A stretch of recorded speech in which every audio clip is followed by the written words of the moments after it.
Morning, kids. For those of you who don't know me, I'm Mr. Whalen. I teach in the business department.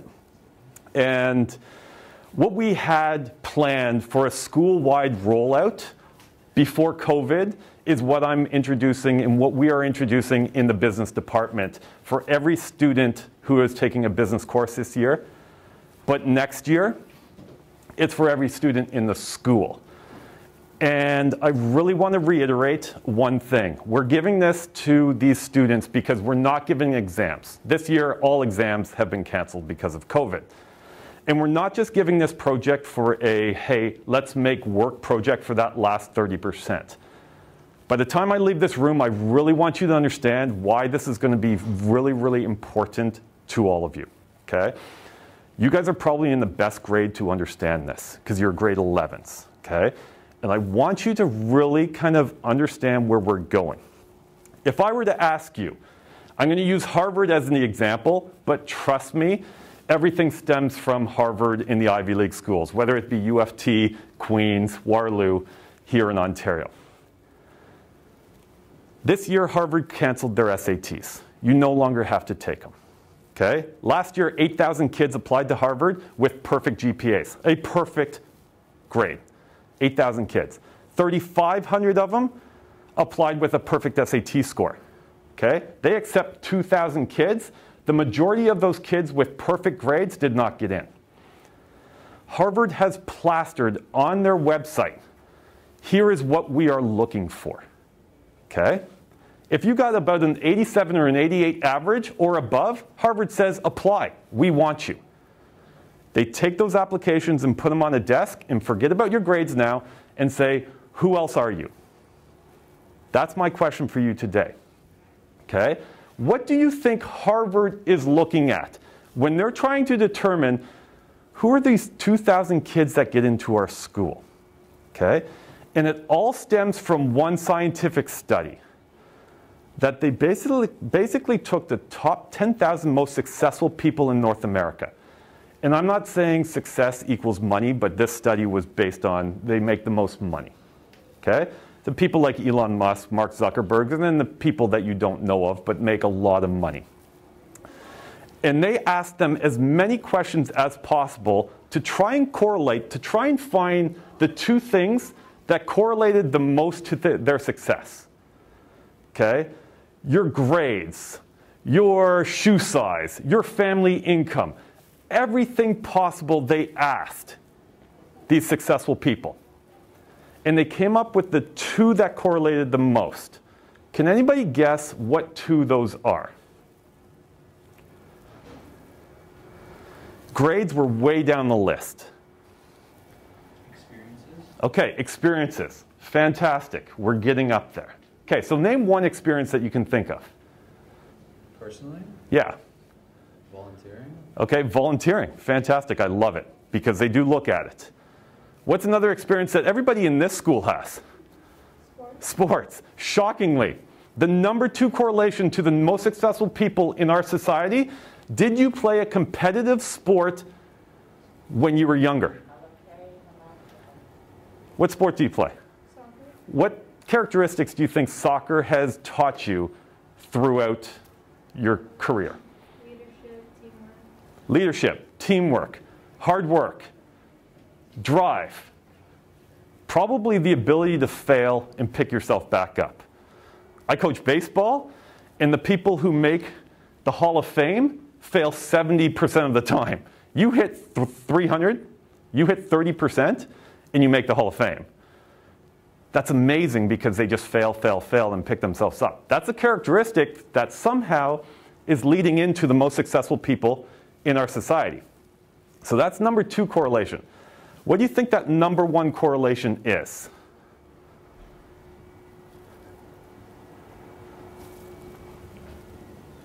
#1 is, did you start something? Did you create an initiative or a business as a kid?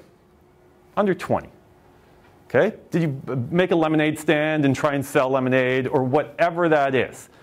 That was the #1 correlation to the most successful people in our society.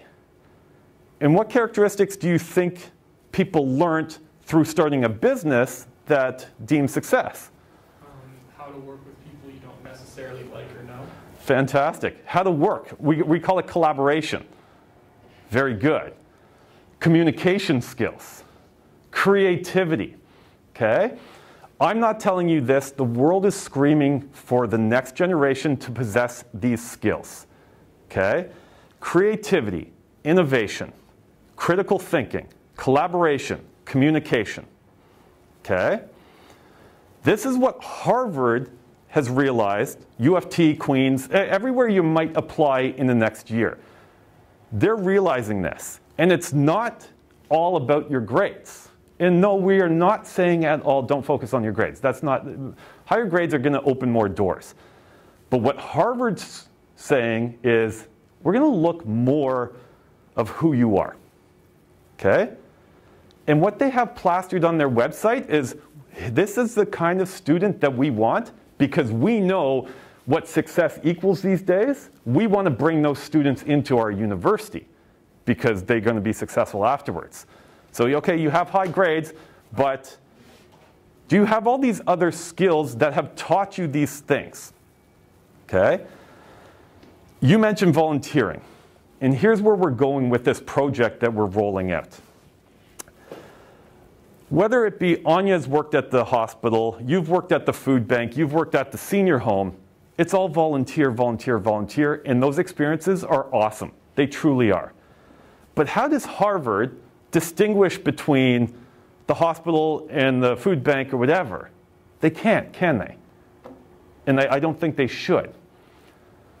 But there is a way, based on volunteering, that I think you can jump up and differentiate yourself. What do you think that way is? And remember, based on that survey, based on those studies, you can volunteer, but, okay, you can coach. Anya? Creating your own volunteer initiative. Fantastic. You can create your own. That's what's distinguishing. That's what distinguishes you from all the others. Because whether you're in Ontario, whether you're in any other province or any other state in North America, we require volunteer hours. So how does Harvard or how does whatever distinguish any of you? Because you all have volunteer hours. Did you create something yourself? Remember, Harvard's looking for those characteristics, and they're finding those characteristics in people, in students, based on the experiences. So what we are rolling out in the business department this year is we're having kids think of different initiatives they can run in our community. Create an initiative and go out and do it. Because this is what universities want. And I'll be honest, because this is my speech to the grade 12s. They might be a little late because they're applying to universities. By the way, they all come to me and say, Whalen, can you look at my supplementaries? Here are my grades. They ask you, write 3 essays based on experiences. They're called supplementary applications. You guys will be going through this next year. And all of these supplementaries, Queen's Commerce supplementaries right now, ask you, what is an initiative you have started? How have you impacted your community? UFT, the exact same question. Harvard, my son applied to Stanford. Stanford has 8. What are things that you have done to impact your community? Harvard is telling you this on their website. This isn't just me telling you this. This is Harvard and all the schools. You want to get into these top programs, these top schools? Great. More importantly, the grade 12 anxieties, it always is because I only teach grade 12. The grade 12's anxieties are really high at this time of year. I don't know what I'm doing. I don't know where I want to go to school. It's so competitive. 4 years from now, 5 years from you, that anxiety grows even higher. Because not only, hey, I just trying to get into this program, they're now trying to find a job. And here's the real kicker. Do you know what the current corporate America is looking for? The exact same thing. Google, KPMG, Deloitte, and I could go on and on. They basically will not look at your transcripts anymore. It's a corporate thing. They basically have said from the CEO down, you are no longer looking at a university transcript. You are asking them who else they are.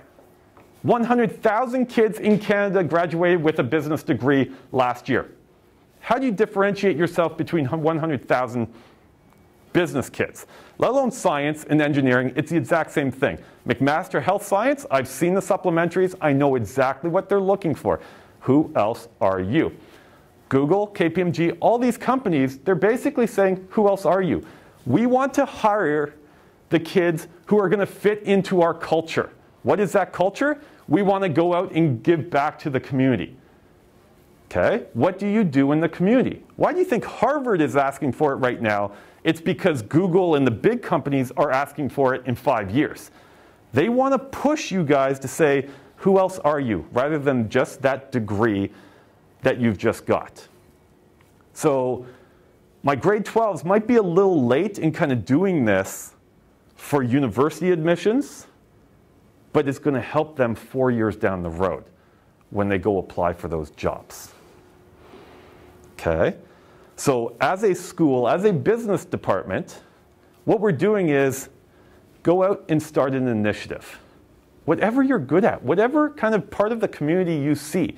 My hockey players, whether that be started a road hockey league for 5-year-olds in your neighborhood Monday nights. You're teaching those kids how to be physically active, teamwork, collaboration, all that kind of stuff. Maybe you love writing.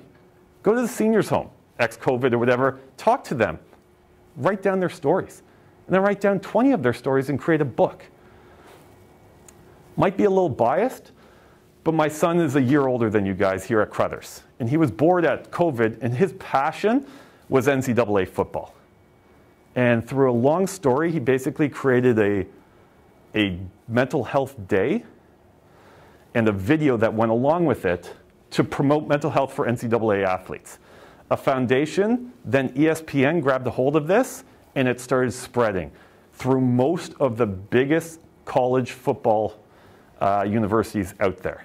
And on October 3rd, they basically had his day. They wore his sticker. Nick Saban basically on the first play of the third quarter, with everybody in the stands and every player hold the number 3.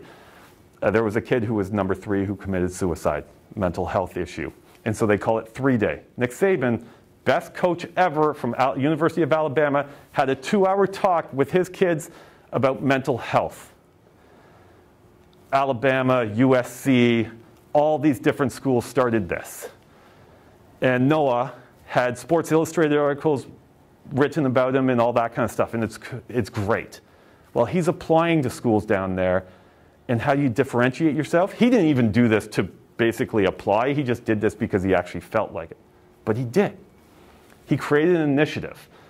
And he's going to use that initiative that's already rolling in the States, and he's going to make it bigger and better next year. And we plan to basically do it in York Region sports next year. Have a 3-day for mental health awareness for our high school athletes.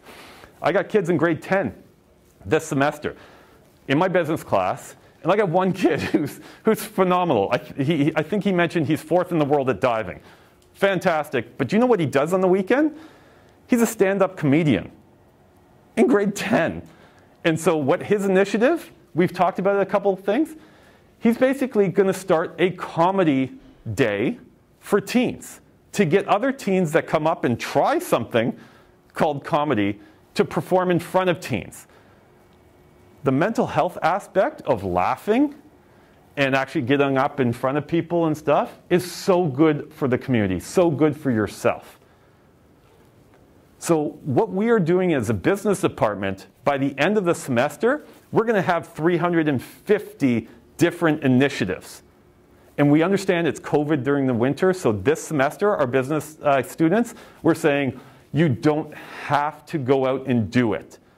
Come up with a business plan, get it to what you would exactly do, and we're going to post it so everybody in the school can see, and when the spring rolls around and they hear this message, we want them to say, hey, I want to go out and do something, but I'm not sure. Here's 350 ideas. Next semester, all business kids are getting to that business proposal, and they're going to go out and make that impact. And next year, hopefully, everything's back to normal. We're going to get it for the whole school. And you can kind of see where this is going. But I really want you to see this, because there's two sides of it. You can look at it from the one side. It's going to help you in your university. It's going to help you find a career. But I really want you to understand that there's another side of it. Because my grade 12s right now, and maybe you guys starting right now, are like, I don't know what I want to do. I don't know where I want to study. I don't want to know where I want to go, what I want to do with my life. That's kind of more my angle of why I think this is so important. I truly believe, and we as a business department and as a school truly believe, the more experiences that you have, you start seeing what you actually are interested in. And you start building those passions. And once you have that passion for something, you want to learn more, okay? So on the one angle, this is going to help you to get to university. It's going to help find you a job. I promise you this. Go to Harvard, go to Google, and like the world is screaming this stuff at you. But on the other side, that internal side, it's going to help you kind of see, hey, here's an experience, I don't like, oh, I really like that. And then you kind of keep going with it. So it's got to kind of have two sides to it. So I hope that I know you're grade 11s, and I just wanted you to kind of understand.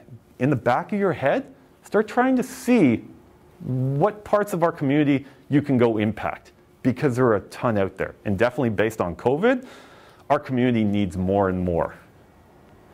Okay? So if you guys can start thinking now, and we have a game plan, a playbook that we help our students kind of go through to kind of brainstorm different ideas. What kind of parts of the community are you in? What needs do you see in that community and all that? What skills do you have that you think that you can kind of start these things? That's all we're saying, okay?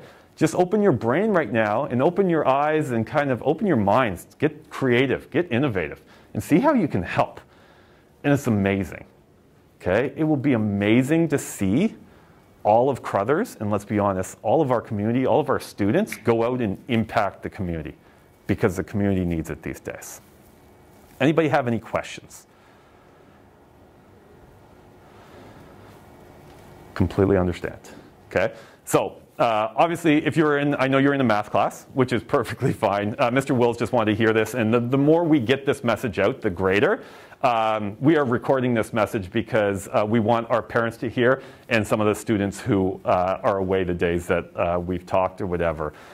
We just want them to kind of understand this message, and now that it's kind of in the back of your head, we just want you to think, and we want you to kind of walk out of this classroom, walk out of this school, and just open your eyes in our community and say, hey, what can I do to make an impact? And you might think it's small, and guess what? You never know how big that might get.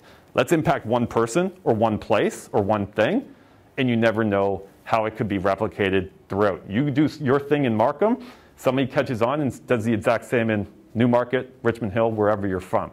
Let's do it, because it's awesome, okay?